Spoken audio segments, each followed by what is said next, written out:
Kesultanan Pagaruyung. Pagaruyung pernah berdiri sebagai kekuatan politik yang berpusat di kawasan Minangkabau atau yang juga dikenal sebagai Sumatera Barat. Sampai saat ini, dokumentasi sejarah yang tersedia belum bisa memastikan dengan lengkap awal mula berdirinya Kerajaan Pagaruyung. Salah satu dokumen sejarah yang bisa dijadikan rujukan adalah Prasasti Batu Sangkar. Pada prasasti tersebut tercatat nama Aditya Warman yang pernah menjadi raja di Pagaruyung. Wilayah kekuasaan Aditya Warman diperkirakan berada pada kawasan di Sumatera Barat dan Tengah.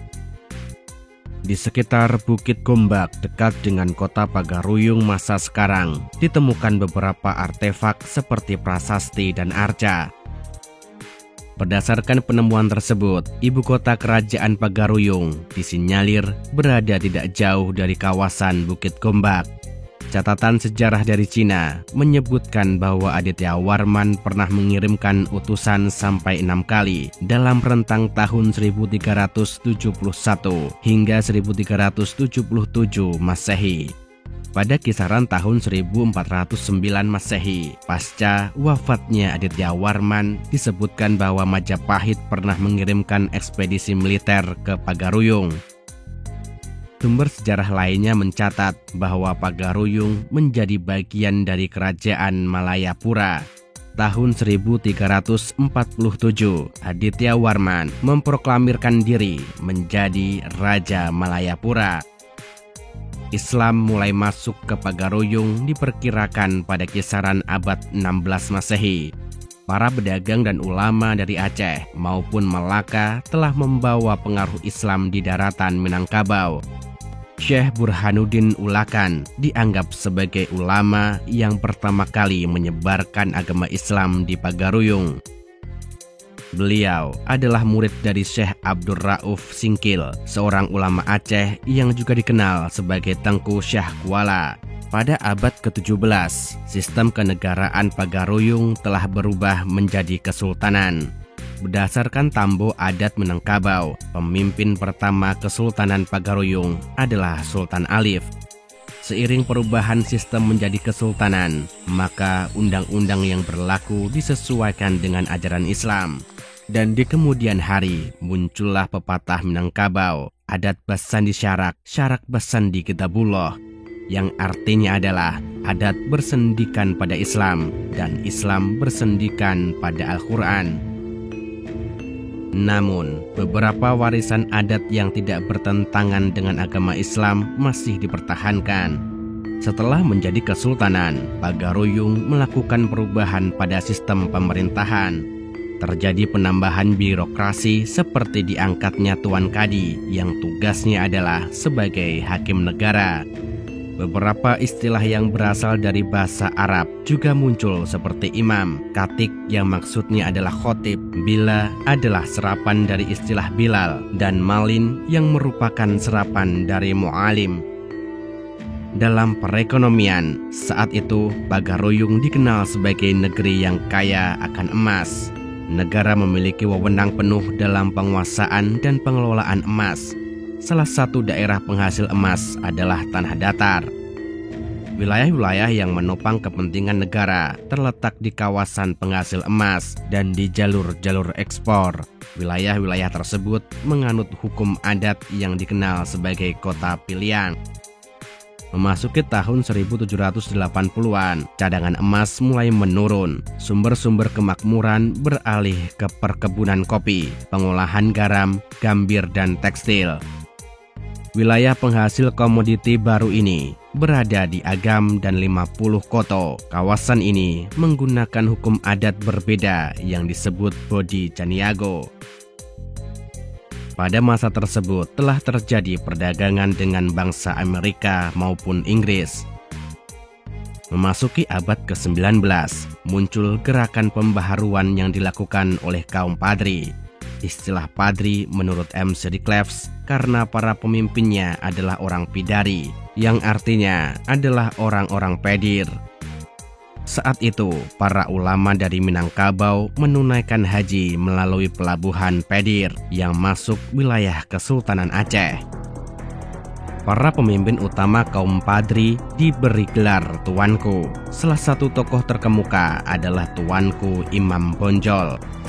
Gerakan pembaharuan yang dilakukan kaum Padri adalah memberantas perilaku yang tidak sesuai dengan ajaran Islam, yaitu sabung ayam, perjudian, atau meminum minuman keras, di mana sebagian rakyat Pagaruyung saat itu masih terbiasa melakukannya. Kaum Padri juga menentang sistem matrilineal, yaitu hukum waris berdasarkan garis ibu. Gerakan pembaharuan tersebut memicu adanya konflik yang menjurus perang saudara. Pagaruyung saat itu dipimpin oleh Sultan Arifin Muningsyah. Perang saudara ini berlangsung hingga puluhan tahun lamanya.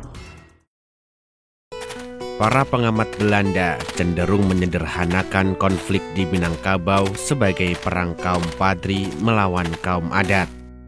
Penyederhanaan tersebut tidak mewakili keseluruhan masalah sosial. Sebagian kaum Padri menolak adanya peperangan, dan sebaliknya, sebagian kaum adat mendukung adanya pembaharuan tersebut. Kaum adat yang terdiri dari para penghulu atau pemimpin suku bagaimanapun saat itu telah memeluk Islam. Namun, catatan Belanda tersebut akan menjadi prinsip mereka dalam menafsirkan fenomena sosial di seluruh Minangkabau. Bertahun-tahun masa perang saudara, kaum Padri berhasil memenangkan berbagai medan pertempuran. Sampai suatu hari, pasukan Padri yang dipimpin Tuanku Pasaman menyerbu istana Pagaruyung dan menguasainya. Sultan Arifin Muningsyah terpaksa meninggalkan ibu kota dan mengungsi ke Lubuk Jambi. Para penghulu yang anti pembaharuan dan anggota keluarga kesultanan yang masih hidup meminta bantuan Belanda.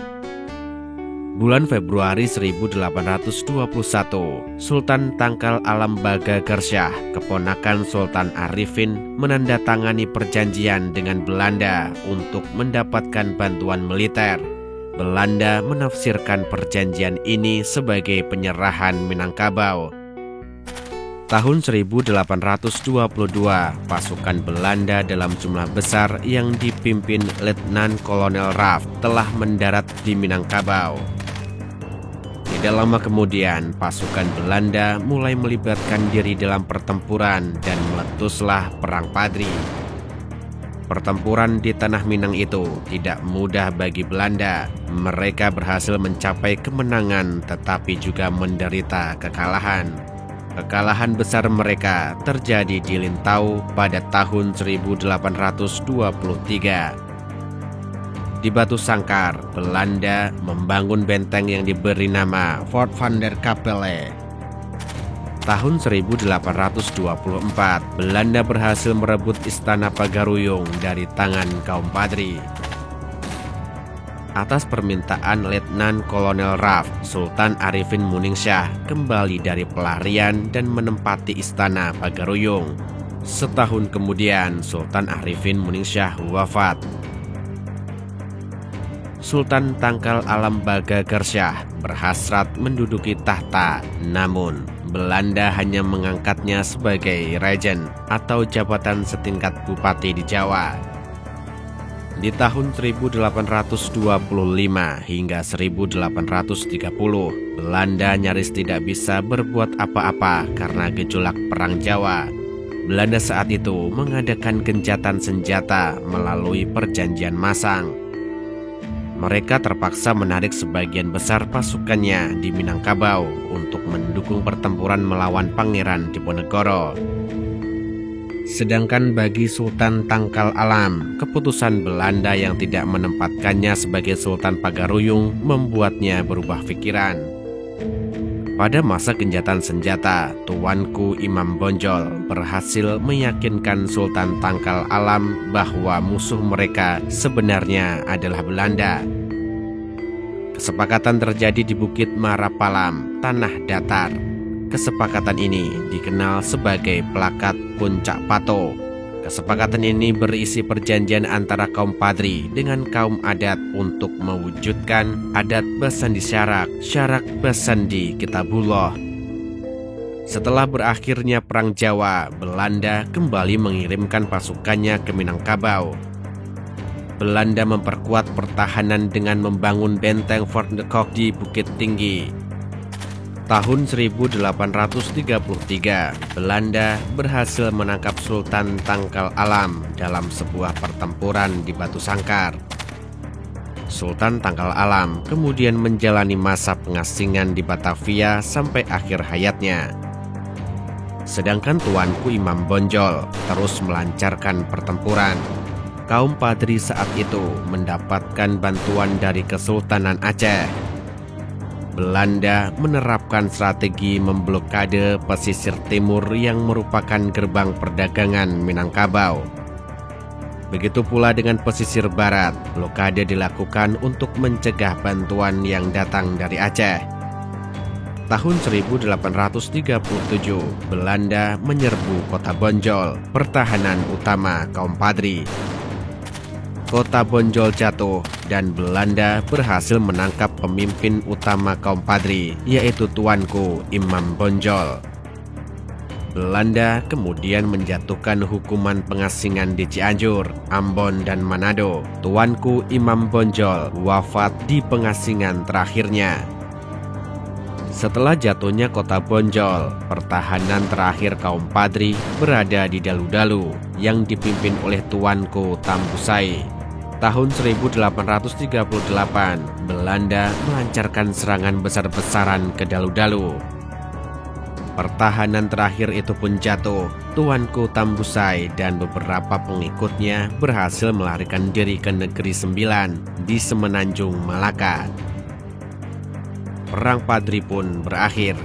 Akhir dari perang tersebut turut mengakhiri Kesultanan Pagaruyung.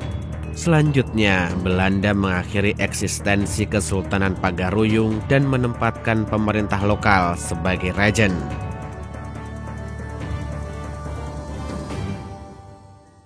Jika Anda suka video kami, jangan lupa untuk subscribe, like, dan memberi komentar. Nyalakan loncengnya agar mendapatkan notifikasi dari video terbaru kami. Terima kasih.